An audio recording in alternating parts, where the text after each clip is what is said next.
Hi, everyone. Welcome. So here we're having our sixth and final session of this startup hiring webinar series. I built this series to support small teams that are doing really big things and hiring with minimal dedicated resources. Been at a lot of startups myself and now run Hustle Hunters, a recruiting and consulting firm to help folks hire really amazing core foundational team members and lighten that load a little bit on those teams, especially focusing on flexibility and helping parents come into that talent funnel. So, whenever we hire, we're in the people business, whether we want to be or not. And my goal here has been to bring in experts that can provide us tools and advice so we can level up our processes in the short term, while also considering other concepts in the long term, kind of like planting those seeds for consideration later. So, in case you missed anything, so far we've talked about building a hiring team, opening up the top of our funnel, bringing candidates through the process, onboarding them to the team, even in the midst of a pandemic. And we've woven threads of inclusion throughout our discussions, but I wanted to dedicate today's last session to this important topic in full, as it's obviously not something we can check off as done, but it'll be a constantly evolving process and journey. So today, to join me and share their experiences with building inclusion and culture into startups are Trish, who's the Senior Recruiting Manager for Magoosh, and Katherine Castro, who has a diverse experience with diversity and inclusion. So let me bring them into the chat. Welcome, ladies. Hi. Awesome. So I will have questions for you, but if any viewers listening now, or even if you're watching later, feel free to send a note to me at Hustle Hunters on the website, and we'll try to get you answers. But any of the social platforms you're watching this on, throw the question in the chat. We'll get it and try to answer it in real time as well. So to get started here, I just love a quick introduction. Trish, can you get started and just kind of introduce us to you and the work you're doing and part of at Magoosh? Yeah. So I'm Trish. I'm a former high school English teacher turned recruiter, and I currently lead the recruiting team at Magoosh. A bit of background about an online education company committed to leveling the educational playing field through really accessible and affordable test prep, something that is very near and dear to my heart. A former educator in low-income schools, and so I'm very happy to be here, and I'm very proud of the work that we've been doing, and I'm excited for the work that we're going to continue to do. Wonderful. That's awesome. Thanks. And Katherine, I'd love to hear a little bit more of your background, kind of what brings you to this space as well. Well, I'm excited to be here. Thank you for inviting me. I'm excited to be with both of you. I'm going to start off a little personal because diversity and inclusion work, it's personal. If it's not personal, you're clocking out. You can't clock out of this work, everybody. Soy de Panama. I immigrated here when I was around 7 years old. I went to many grade schools. My mother does not remember how many. I went to 4 high schools in completely different environments with different languages. And what I mean by that are different slangs, different code switching. It was exhausting. And sometimes I was often the only brown person in the space. And the first generation college student, first in my family to attend a 4-year university, first in my family to attain a master's degree in counseling or any master's degree, and the first in my family to pursue tech specifically in diversity and inclusion. A lot of my family at home think I am nuts for pursuing this work. And we can talk about why they think that, but it's okay. I'm that person. So when did diversity and inclusion start for me? I really had to think about this.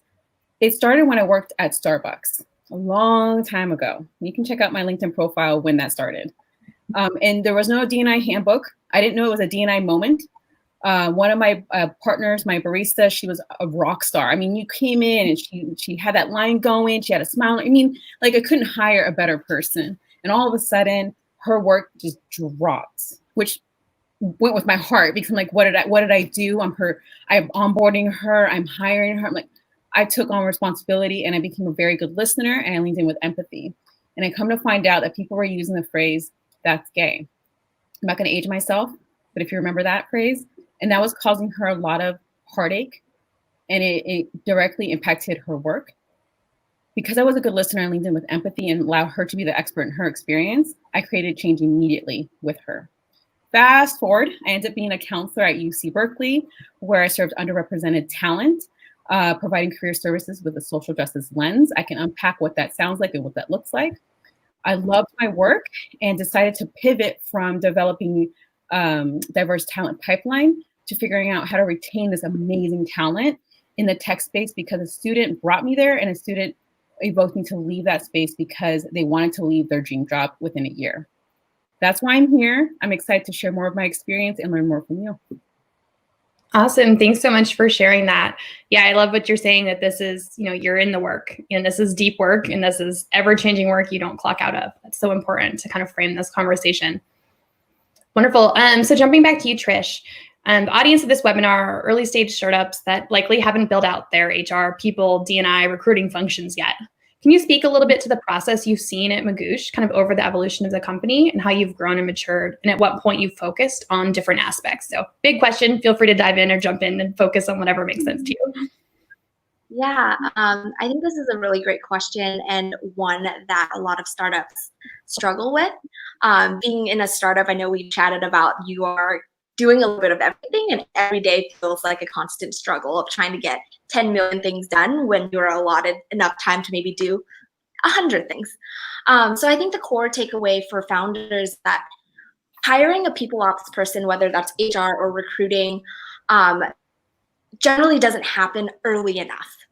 There's a lot of focus on building your product, building the market, trying to get our customer so you wait. When you are hiring a people ops person early, you can save a lot of time. One, they can support you in building out that team, and just two, they can support you in creating a better culture and a better team dynamic.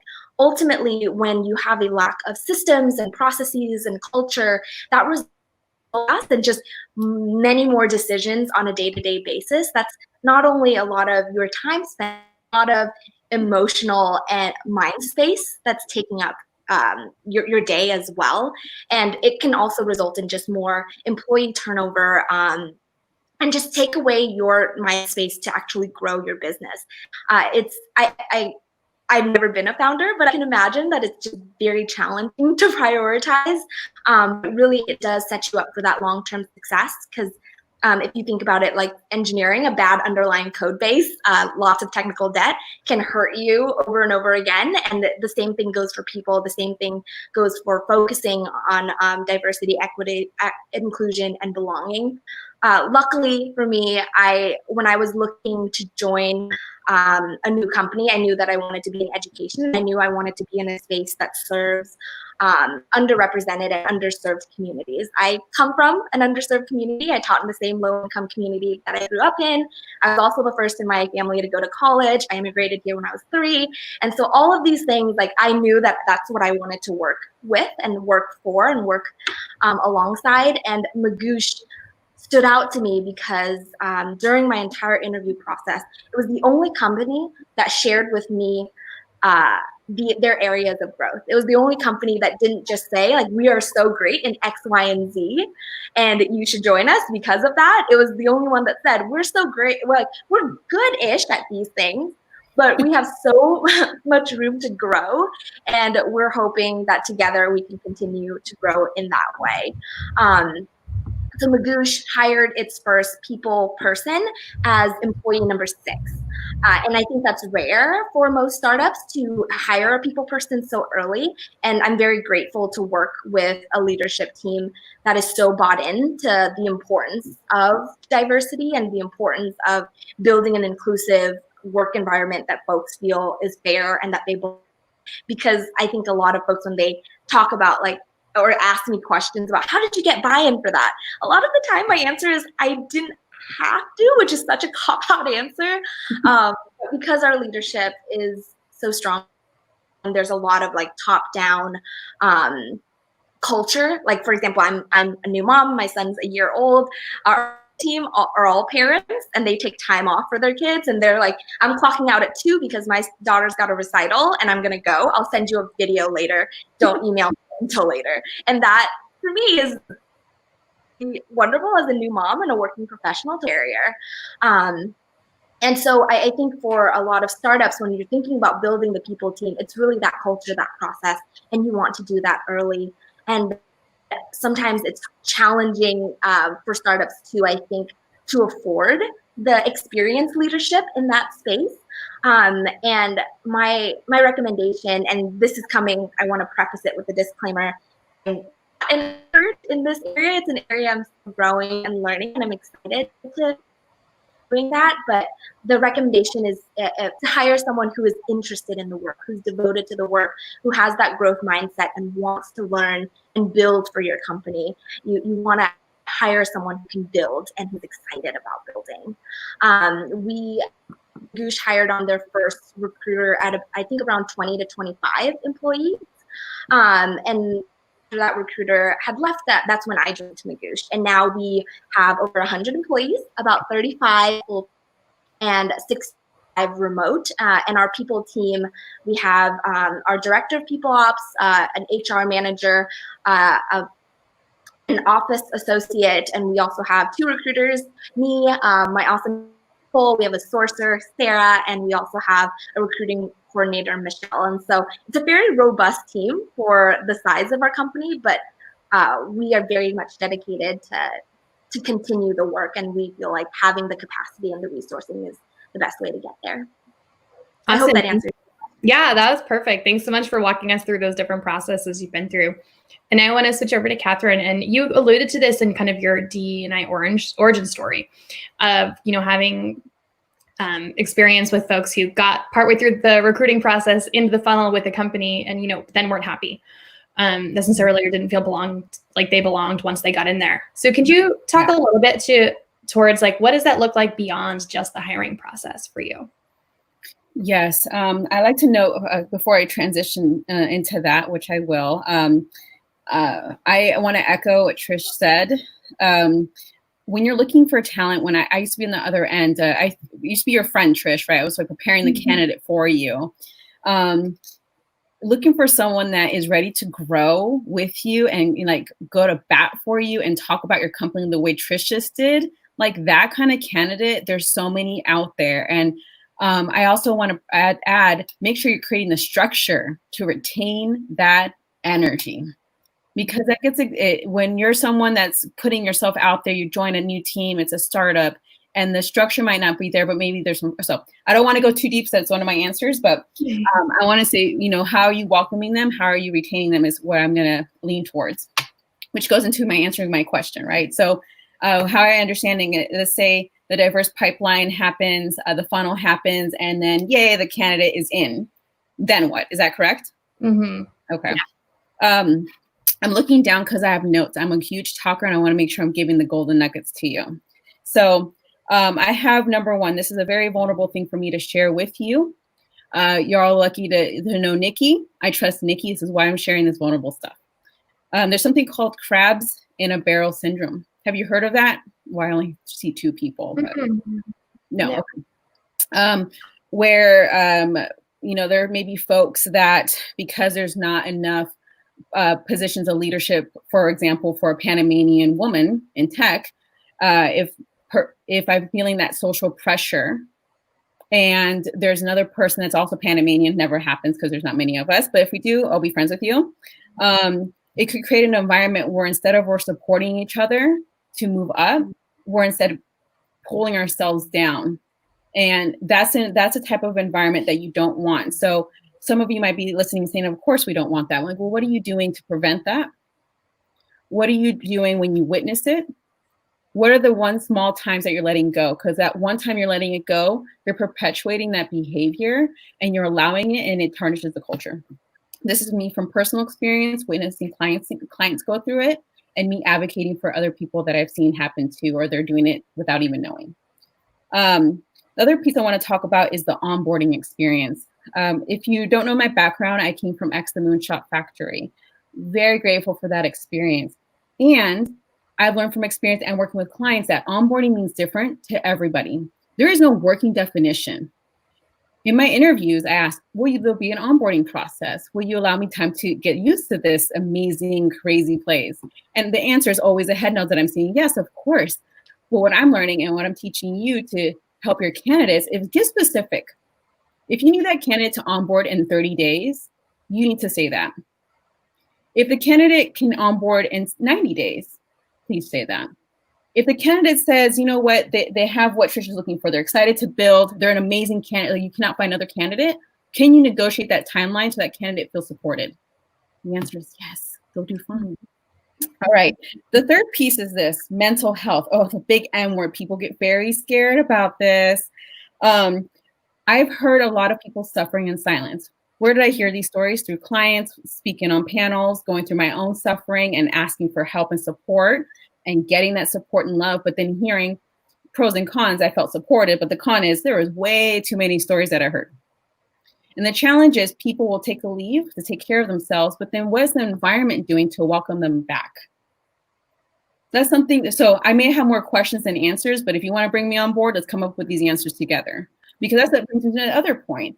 It's not just one person's responsibility to come up with these answers. It's everyone's responsibility to come up with the answers. And to be very specific today, what I see on LinkedIn is diversity inclusion professionals, not all of them, the ones I'm seeing, are a bit tired. ERGs are burning out a bit. But if we went back and said, this is everyone's responsibility, would these folks feel burnt out? Would they feel that pressure? If we're going to feel burnout, if I'm going to feel burnout, we're all feeling that, right? Not just one person or one community feeling the burden. My final piece is the retention system. Now, I've heard of some companies having a retention coach. If you don't have retention coaches, well, get some. They're amazing. The ones I worked with, they were hidden, amazing tools. I didn't Google it. They came to me, hey, would you like some support? I'm like, who are you? I can be your retention coach. They worked for the company. I was like, didn't know you existed. Amazing people. They've become my friends. And they were limited. They didn't have all the tools they needed to actually do their job. How frustrating is that? That you have someone that wants to retain your talent, but they have more barriers than they can manage, and then they lose the talent anyway. So those are my 4 contributions for how a structure can shift and change.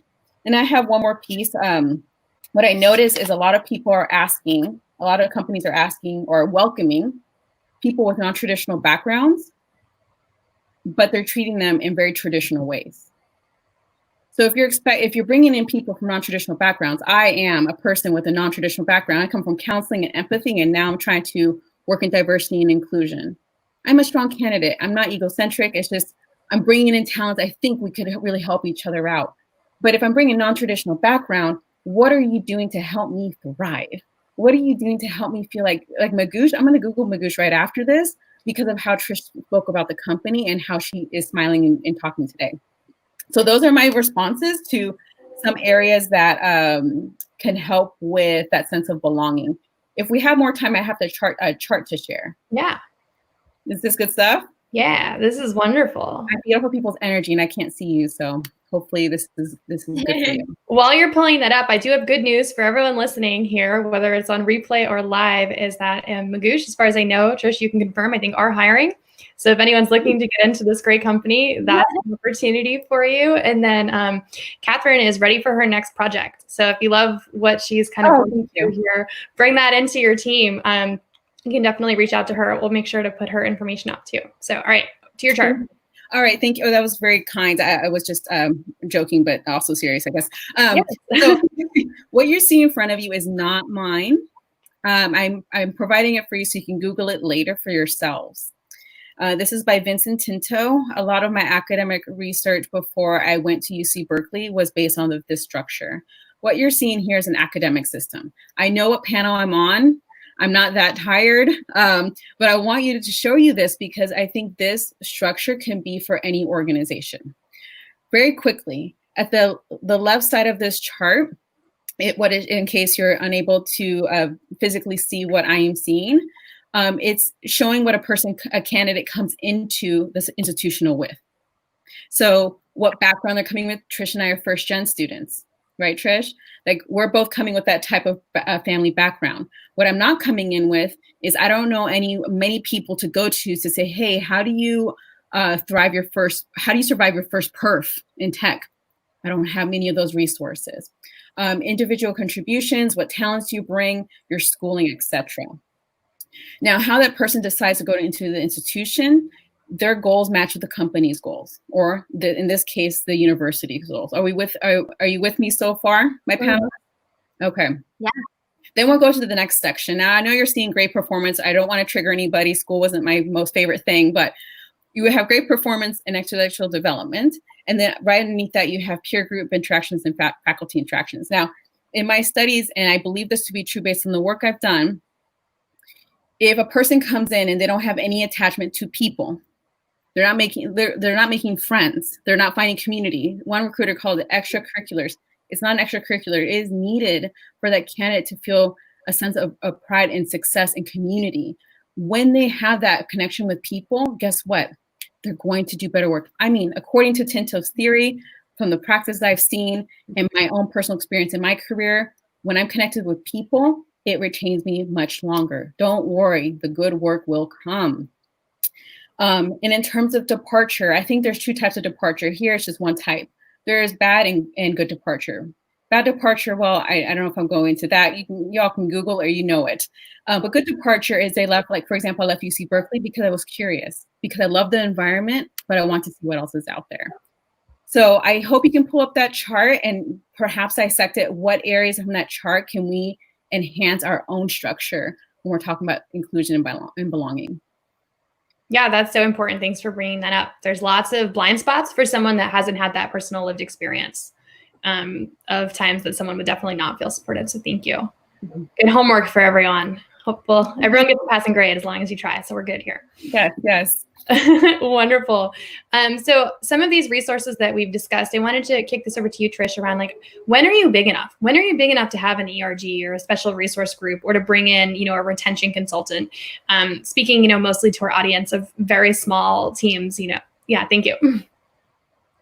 Yeah.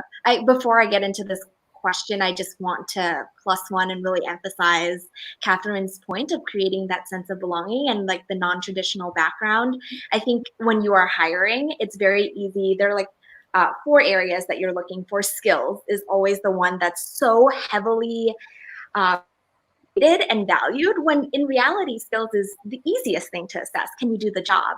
What's much harder is evaluating the other pieces that Katherine was talking about, the motivation. Why do you want this job? How do you want it?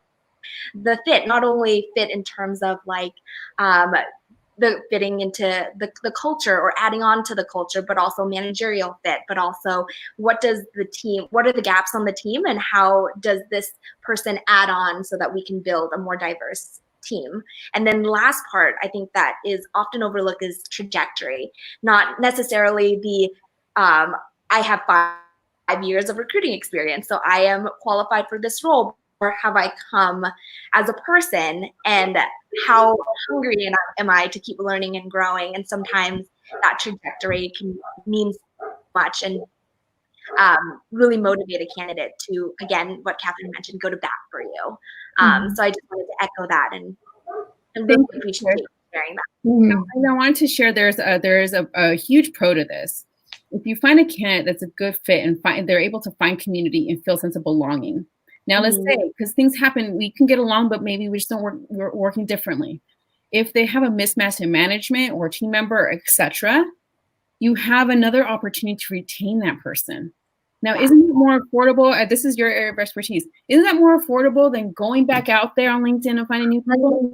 100%. So I'm just saying, like, find that fit, and then the skills will come. If it is not a good match, because there's no much how assessment you do, sometimes it's just not a good match, and it's okay. And then finding a different fit for that candidate in your organization. Yeah, absolutely. And I want to just give credit where credit is due. That framework I learned from him. It's the wonderful recruiting bootcamp for startups and founders. And so I just wanted to make sure that I give her that credit, because that's not my framework, but it's one that really resonates with me. To your question though, Nikki, about ERGs. So this is something that we have just started at Magoosh. About 2 weeks ago, we launched ERGs at Magoosh. And quite honestly, we should have done this sooner. And like I mentioned, our team is about 35 full-time and 65 part-time. And even the integration between full-time and part-time, which is a mix of in-office and remote, even though now we're all remote folks, there was this kind of false assumption that, oh, well, we're not sure if we have time. We're not sure if there's interest. One of my wonderful mentors, who is a great thought leader in this space, her name is Viva Asmalash. She always talks about, you don't know until you ask. Don't assume that people want things.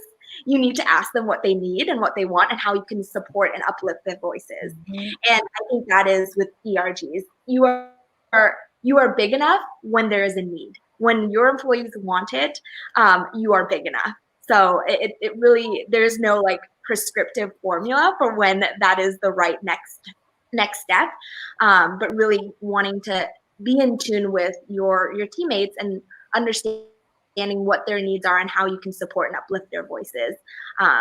They'll tell you what they need. And if they are unable to tell you what they need, I think that's also a great indicator that there are some things within the culture that need support and fixing, to create an environment in which people can bring up areas of need and what makes them feel like they belong. Yeah, that's so important. Katherine, if you want to help us tackle that, like how do we create those feedback channels and make sure that that messaging kind of bubbles up to the team? I can't wait. Okay. So a couple of things. It's amazing. So I just want to share my startup background, which is probably hard to Google. I used to work for a startup called Undercrown. It's a fashion brand t-shirt. Spike Lee loved it. He bought like, I don't know how many boxes of these t-shirts. My brother-in-law was, I believe, the president at the time, and now he's running his own startup, Brand Marinate, great printing. Please help my child's college fund. And so I got a taste. I got a taste of that startup life, and basically you're wearing like 100 million hats at all hours of the time, and it's a lot of fun. It's a lot of excitement. But what I also remember, and this is not a con. This is an awareness moment. Now we know better. Now we do better. Because I do talk to my brother-in-law. Well, he's my family. I'm going to tell him the truth. My assumption, based on a couple of experiences of the startup, is you bring in people that are like you. My guess is you're doing something super uncomfortable. You're launching a business. Good for you. That's amazing. So who are you going to bring on to do that? I don't know. People that make you feel comfortable in this madness is my best guess, because my brother-in-law brought in a lot of people that he was comfortable with. And I said, hey, you don't have everyone here is kind of like you. How are you going to? I mean, you're the president. I'm just sharing an observation. So that's one thing. The next thing I'm going to share is, when you're asking ERG members, this is from consulting and coaching ERGs at X and also at other companies, because I enjoyed it. So I guess through the grapevine, people started asking me for support, and I love doing that. ERGs start to burn out, especially right now during BLM, the Black Lives Matter movement, which I'm a huge advocate for. Or with did you hear about the Gilroy Festival shooting that happened? I think maybe the beginning of the year, I believe. That impacts ERGs. So when you think about asking them for, their input, what their needs are, this is good, but we got to supplement. We got to give them some air. We got to have them feel like, oh, something happened. Oh no, I'm going to get an email asking me for my opinion. And I'm going to share with you, people are getting pretty vocal about laying out some strong boundaries. So what do? Always provide an invitation while sharing, I think, what your actions are outside the organization to educate yourself and to gather more data points. So the reason I was able to support other ERGs is because I was doing that myself. Like I know the ERGs here, but what's going on over there? What's going on at these other companies? How can I engage in good conversations? And then you start noticing themes. Okay, everyone's feeling a little burnt out when things happen. Oh, I don't know if I want to go to work today. They're going to ask me for a special meeting. I'm anonymously coding people. So what do? Educate yourself. Figure out what else is out there. If you identify as white, there's a resource I'm going to share with you. Glow Graphics, GLO Graphics on Instagram. And there's a way to create more self-awareness. That's a way where you don't burn out your ERGs or other communities by educating yourself. And you can even share and practice, and it's a daily practice, what you're doing. Another resource in terms of ERGs is I think, and all people need other resources. So some companies have them internal, but the challenge with having internal resources is people have already developed relationships. If you're getting a mentor, for example, but you want to talk to your mentor about a challenge you're having with someone else in the organization, but you're concerned like, well, do they know them? Am I going to be misunderstood? How much is that person really going to ask for support? And how much is that mentor really going to ask without a bias? So there's an organization I looked up. It's called Better Up. I've heard great things. I've never personally used them. But these are some ideas that you can start looking outside your organization and seeing what resources you can bring in. Now, there's something I asked was, I've heard through LinkedIn and social media feeds is people are starting to ask consultants to come in. Oop, we're out of time. That's a great idea. Please don't do that when things are terrible. Don't do that when things are terrible. Build a relationship with those consultants now and forever, because they talk to one another and they're going to share, oh, they called me every time they're reactive. Every time something's terrible, they call me. Or like, no, I see them like once a month, because this heart work is a lifelong commitment. Right? So, and those also consultants are finding candidates are looking for jobs. What are they saying about your company? Because it's true. Now, I have some questions that could evoke some answers. I know we're at time. Is that okay if I go a little bit? Go for it. Yeah, keep going. Okay, so I have a crazy idea.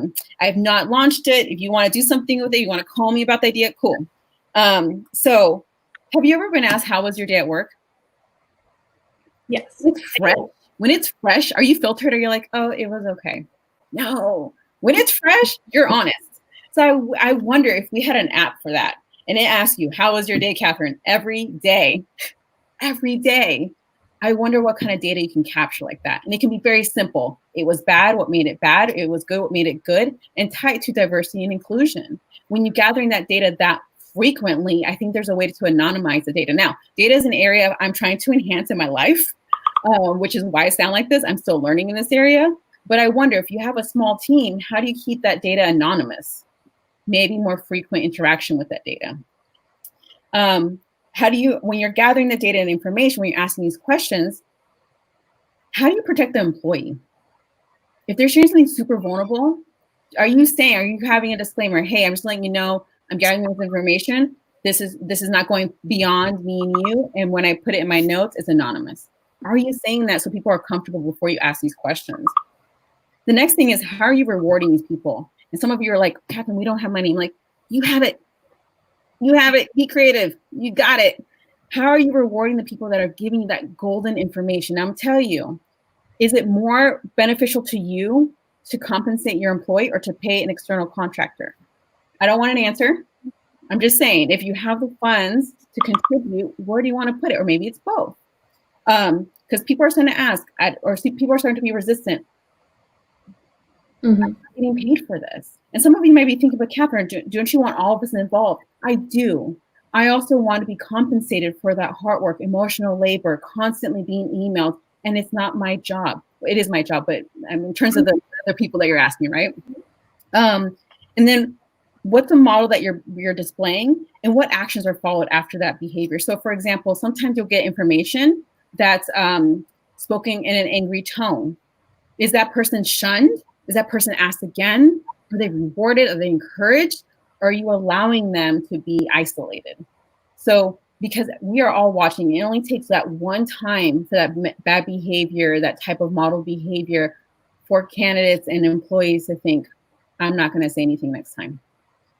That's what I have. I hope that was useful. Thank you. Yeah, that's awesome. Very tactical, and just shows like this is hard work, and we all need to shoulder it. Is kind of the theme here, is we're all owning this from the top down, from the bottom up, kind of across all of our teams. That's so important. Awesome. Well, just real quick before we wrap up here, if you each have one more piece of advice, if you could give it to a small team, like what's one tactical thing you'd want someone to kind of walk away with today?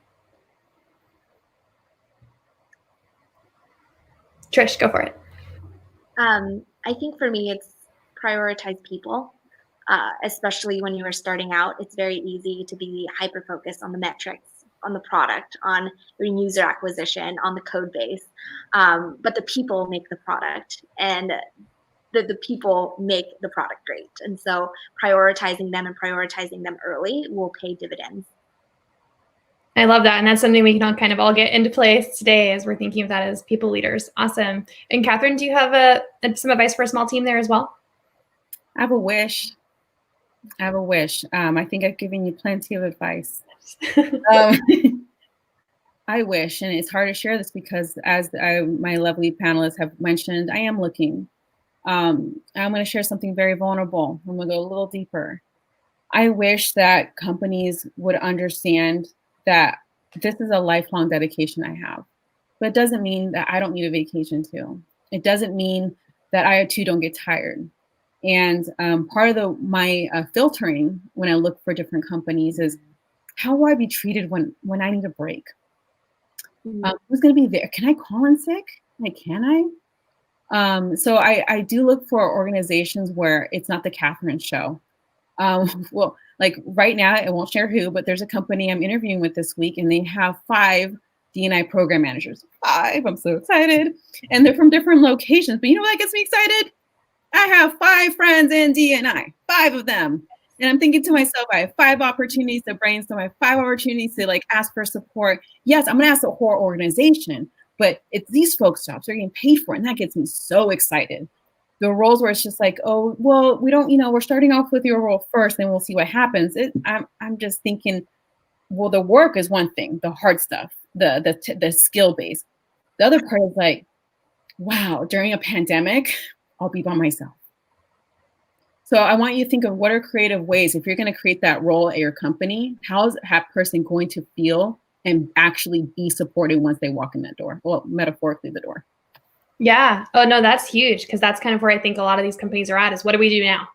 We're starting to really be bought into this world. Like, is that an internal hire? Is that a organizational shift that we do? Is that a consultant that we bring into things? That's so raw, but really helpful. So thanks for diving deep and being vulnerable to the audience here. Yeah. Or maybe like together, like you have a role and you have a consultant, an intern. People are dying for internship. Give me some interns. Get creative. There's needs out there. And before we end today, people have been sending me like director D&I roles. Thank you and no thank you. I'm not there yet. Maybe in 5 years from now, but I am looking for a strong lead, that you have ideas, you have some tough questions, let's come up with these solutions. And so if you're looking for more candidates like me, be very clear about what you're needing. If you're looking for someone that can execute right away, support somebody, ask questions, let's come up with the answers together.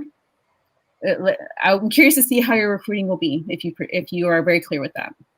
Thank you. Yeah, I love that. Well, thank you both for joining me and kind of diving into what you've done, what you've seen, what you hope for and wish for. Really appreciate that. And thank you to everyone who's listening now, who's listening to it a little bit later at your convenience. It's been an honor hosting this series, and love to hear from any of you. Reach out to me at hustlehunters.com is the website, and there's all sorts of feedback channels.